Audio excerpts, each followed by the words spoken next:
Hello दोस्तों, आपका स्वागत है हमारे चैनल में। आज हम पॉलीटेक्निक का 25 क्वेश्चन फिजिक्स का आप लोग को बताने वाले हैं, तो वीडियो को अंत तक जरूर देखिए। तो चलिए शुरू करते हैं। तो पहला क्वेश्चन है कि ओम के नियम के अनुसार भी बराबर आई आर, तो कौन कांस्टेंट रहता है? जो कि आर जो होता है वो कांस्टेंट होता है, तो भी समानुपाती आई होता है। आर कांस्टेंट होता है, आर समानुपाती नियतांक है, इसलिए भी समानुपाती आई होगा। इसका डी नंबर राइट आंसर हो जाएगा। वोल्टेज समानुपाती करंट हो जाएगा ओम का नियम। अगला क्वेश्चन है, तार का प्रतिरोध निम्नलिखित में से किस कारक पर निर्भर करता है?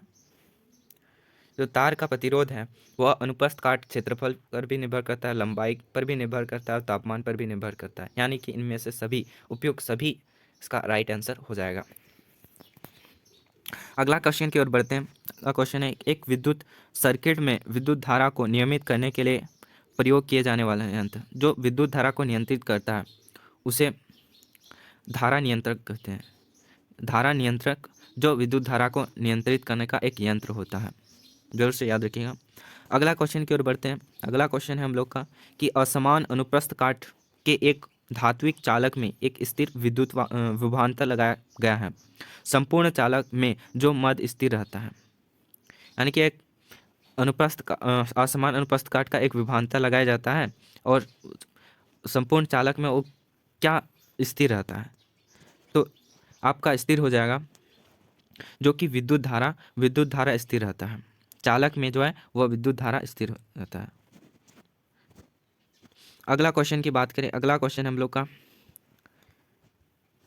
नीचे दिए गए सर्किट में एमीटर और वोल्टमीटर द्वारा दर्शाई गई 6 एम्पियर और 12 वोल्ट 6 एम्पियर और 12 वोल्ट तो प्रतिरोध का मान क्या होगा? यानी कि 12 वोल्ट है, 6 एम्पियर का करंट है और 12 वोल्ट का बैटरी है। तो देखिए, तो यहाँ पर बोल रहा है प्रतिरोध क्या होगा। तो प्रतिरोध प्रतिरोध क्या होता है, फॉर्मूला क्या होता है? V बराबर आई आर। तो R बराबर लिख सकते हैं V बाय आर। 12 वोल्ट दिया हुआ है और करंट 6 आपको बोले, अभी ये बोले आपको दिया हुआ है। करंट दिया हुआ है 6 वोल्ट 6 एम्पियर सॉरी, और वोल्ट दिया हुआ है 12 वोल्ट, यानी कि 2 से काटेंगे तो 2 ओम होगा।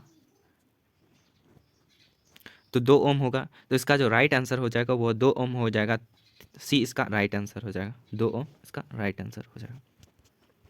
फॉर्मूला बेस्ड क्वेश्चन था। अगला क्वेश्चन है कि एक चालक में 5 मिनट में 1500 कूलम के आवेश प्रवाहित करते हैं, तो 1500 कूलम आवेश निकलते हैं, तो विद्युत धारा है। तो देखिए, 5 मिनट में 1500 कूलम आवेश प्रवाहित होता है, तो 1500 कूलम में आवेश कितना प्रवाहित होता है? तो 1500 कूलम में 5 एम्पियर एम्पियर विद्युत धारा प्रवाहित होता है। इसका बी नंबर इसका राइट आंसर हो जाएगा। अगला क्वेश्चन है कि समान पदार्थ के दो तार जिनकी लंबाई और त्रिज्या का अनुपात 3:4 और 3:2 है और 6 वोल्ट की एक बैटरी से समांतर जुड़ा है, तो विद्युत धाराओं का अनुपात क्या होगा? बोल रहा है समान पदार्थ के दो लंबाई 3:4 दिया हुआ है और 3:2 और 6 वोल्ट के बैटरी से जुड़ा हुआ है, समांतर बैटरी से जुड़ा है, तो विद्युत धारा का अनुपात क्या होगा? तो अनुपात जो हो जाएगा वह हो जाएगा 3:1 आ जाएगा। इसका जो आंसर हो जाएगा वो बी नंबर होगा, 3:1 इसका आंसर हो जाएगा। अगला क्वेश्चन की ओर बढ़ते हैं। अगला क्वेश्चन है कि 200 वोल्ट की लाइन से जुड़े 5 एम्पीयर की विद्युत धारा वहन करने के लिए 400 ओम के कितने प्रतिरोधक की आवश्यकता होती है? यानी कि 400 ओम में कितने प्रतिरोधक की आवश्यकता होती है? तो देखिए, 400 ओम में 10 प्रतिरोधक की आवश्यकता होती है। इसका जो आंसर हो जाएगा वह डी नंबर हो जाएगा, 10 प्रतिरोधक की आवश्यकता होती है 400 ओम पे। अगला क्वेश्चन देखते हैं। अगला क्वेश्चन है कि दर्शाई कि ओम के नियम का सत्यापन निम्नलिखित में कौन सी प्रयोग की जा सकती है? यहाँ चित्र दिया हुआ है ABCD। देखिए, इसका जो आंसर हो जाएगा वह हो जाएगा ए नंबर। यहाँ की धारा प्रतिरोधक भी है, एम्पियर भी, वोल्ट मीटर भी है और बैटरी जुड़ा हुआ है, 2 प्रतिरोधक है। अगर दूसरा की बात करें तो धारा नियंत्रक नहीं है। तीसरा की बात करें देखिए, बैटरी यहाँ से जुड़ा हुआ है,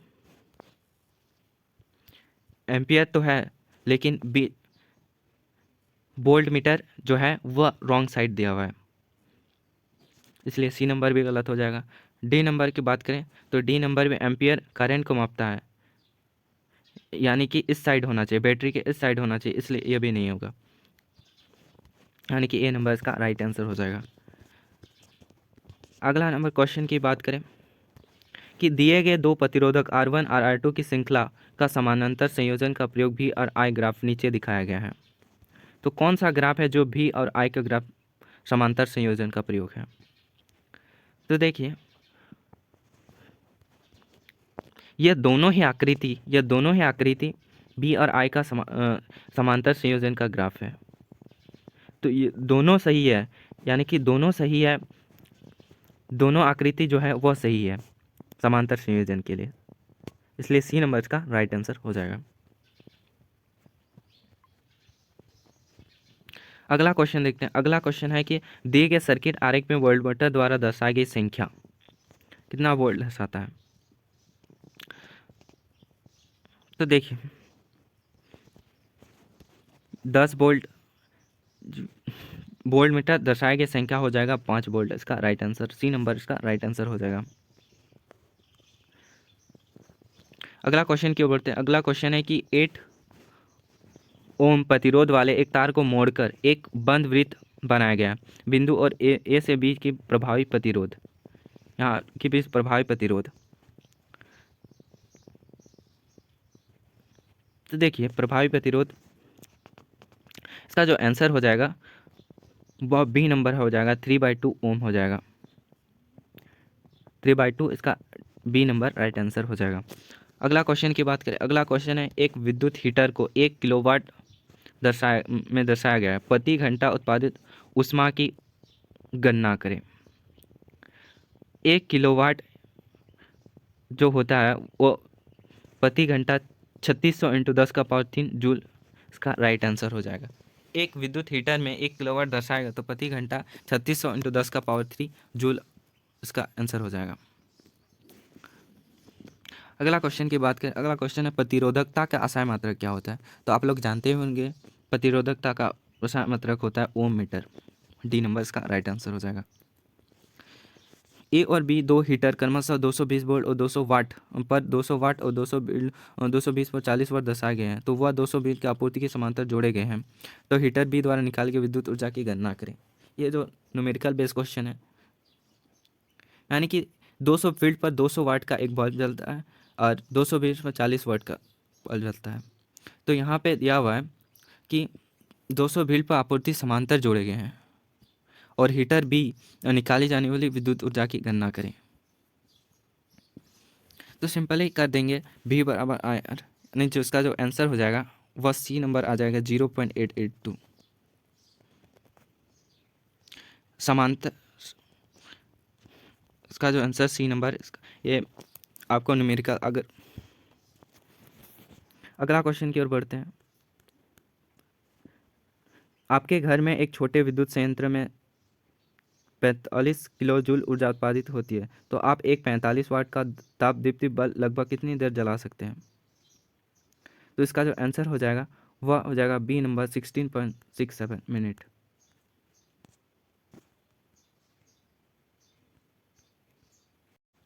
अगला क्वेश्चन की ओर देखते हैं कि चुंबकीय क्षेत्र रेखाओं के गुणधर्म के संबंध में निम्नलिखित में से कौन सा सत्य नहीं है? देखो, चुंबकीय क्षेत्र रेखाएं वह उत्तरी ध्रुव से निकलता है, दक्षिण ध्रुव में जाता है, ये भी सही हो जाएगा। यह बंद पथ का निर्माण करता है, ये भी सही हो जाएगा। जब दो चुंबक रखे जाते हैं प्रतिच्छेद करते हैं, ये गलत हो जाएगा, क्योंकि दो चुंबक एक साथ रखते हैं तो प्रतिच्छेद नहीं करता है।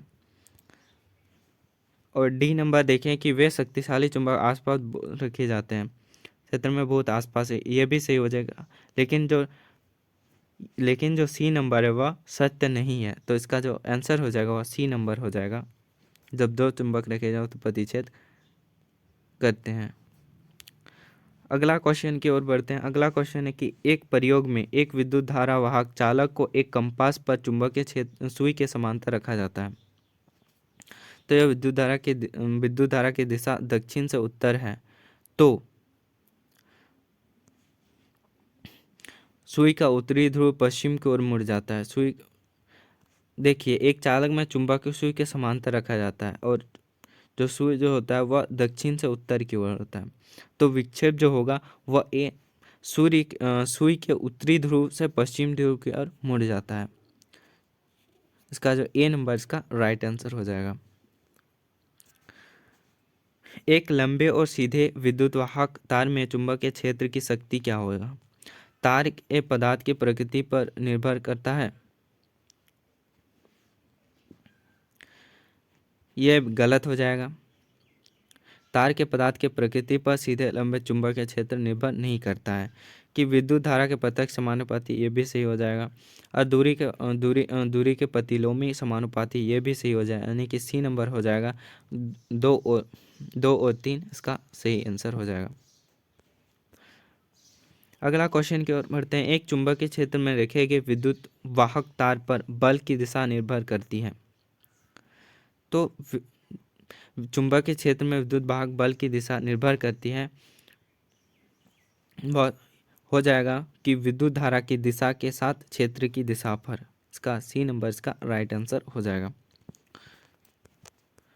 अगला नंबर क्वेश्चन की बात करें। एक विद्युत फ्यूज पर आधारित है। जो विद्युत फ्यूज पर आधारित होता है विद्युत धारा के उष्मीय प्रभाव पर, विद्युत धारा के उष्मीय प्रभाव पर। सी नंबर इसका राइट आंसर हो जाएगा। अगला नंबर क्वेश्चन की बात करें। एक बॉक्स प्रकार के सौर कुकर के शीर्ष पर कांच के आवरण का उद्देश्य है।